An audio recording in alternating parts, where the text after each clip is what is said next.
Good morning, everyone, and welcome again this morning to our weekly devotional series, Walking the Word. My name is Kevin Stewart, and I am one of the leaders here with the Power of God Ministries. For the last 7 weeks, we've been speaking about knowing God's will and using the setting of Romans chapter 12, verses 1 and 2 as our backdrop. We spoke about and took a deep dive into what it is to offer our bodies as a living sacrifice and what it is when it says not to conform or mold ourselves into pattern or philosophies of the world.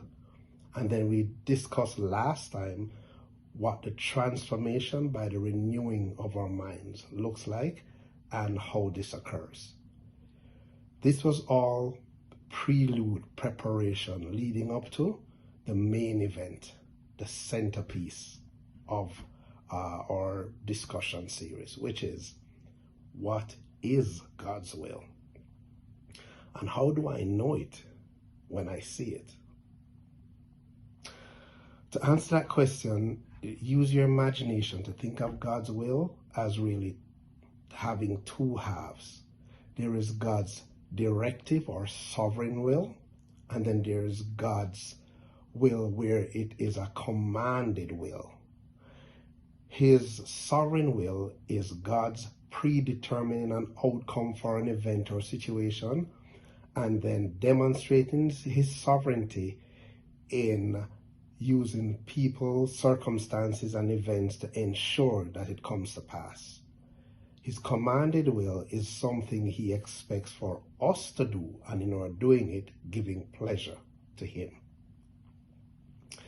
God's sovereign will demonstrates his authority over all of creation, and that's so by watching him use all sorts of circumstances, situations, and people within the space of time to accomplish that will within a time that he declared.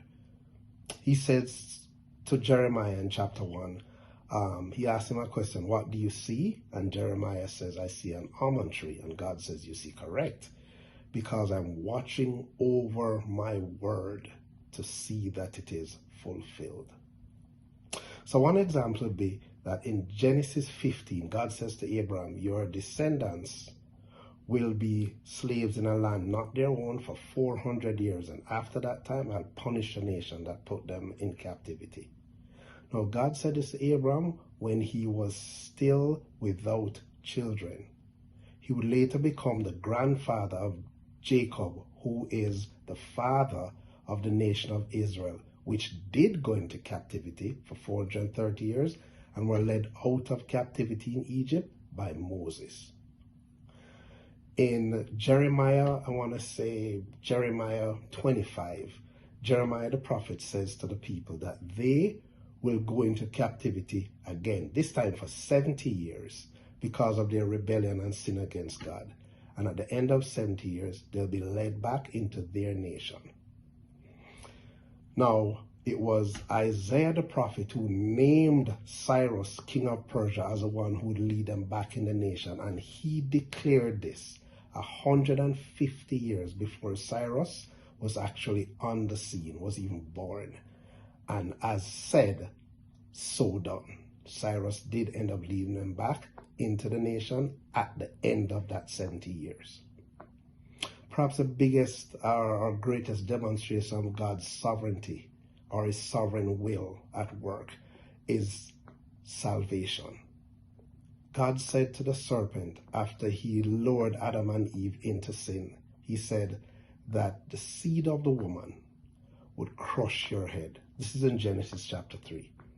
He said this to the serpent about 4,000 years before Jesus actually came on the scene, born of a woman, the seed of the woman, and sacrificed himself on the cross as a penalty for sin that originated with Adam and Eve being deceived by the enemy, by Satan.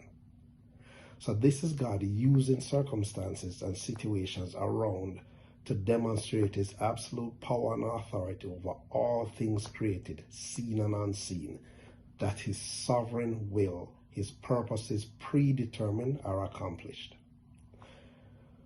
What then is God's commanded will? Great question. Next time we will cover God's commanded will as we end and wrap up this series on knowing God's will, and we'll use that as an opportunity to tie all the pieces together. So until then, have yourself a great weekend. Bye-bye.